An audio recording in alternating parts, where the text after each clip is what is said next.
বাউল লিখেছেন রবীন্দ্রনাথ ঠাকুর। দূরে অসব তলায় পুতির কণ্ঠখানি গলায় বাউল দাঁড়িয়ে আছে কেন আছে সামনে আঙ্গিনাতে তোমার একতারাটি হাতে তুমি সুর লাগিয়া নাচো পথে করতে খেলা আমার কখন হলো বেলা আমায় শাস্তি দিল তাই ইচ্ছে কোথায় নাবি কিন্তু ঘরে বন্ধ চাবি আমার বেরোতে পথ নাই বাড়ি ফেরার তরে তোমায় কেউ না তাড়া করে তোমার নাই কোনো পাঠশালা সমস্ত দিন কাটে তোমার পথে ঘাটে মাঠে তোমার ঘরেতে নেই তালা তাই তো তোমার নাচে আমার প্রাণ যেন ভাই বাসে আমার মন যেন পায় ছুটি ওগো তোমার নাচে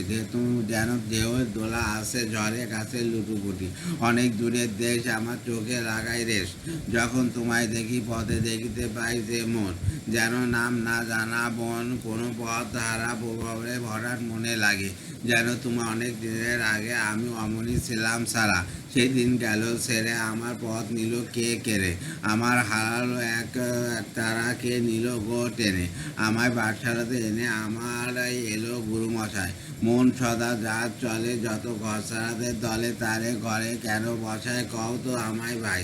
তোমার গুরুমশাই নাই আমি যখন দেখি ভেবে বুঝতে পারি খালি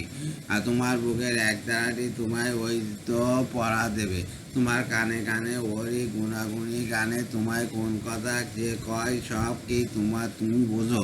তারই মানে যেন খোঁজ কেবল ফিরে ভুবনময় ওরই কাছে বুঝি আসে তোমার নাচের পুঁজি তোমার খ্যাপা পায়ে ছুটি ওরই সুরের বলে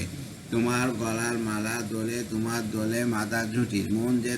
আমার পালায় তোমার একতারা পাঠশালায় আমায় ভুলে দিতে পারো নেবে আমার সাথে এইসব পণ্ডিতের হাতে আমায় কেন সবাই মারো ভুলিয়ে দিয়ে পড়ো আমায় শেখাও সুরে গড়া তোমার তালা ভাঙার পাঠ আর কিছুই না চাই যেন আকাশখানা পায় আর পালিয়ে যাওয়ার মাঠ দূরে কেন আসো দ্বারের আকাশ ধরে নাচো বাউল আমারই একখানি সমস্ত দিন ধরে যেন মাথো নোটে ভরে তোমার ভাঙন লাগা কানে।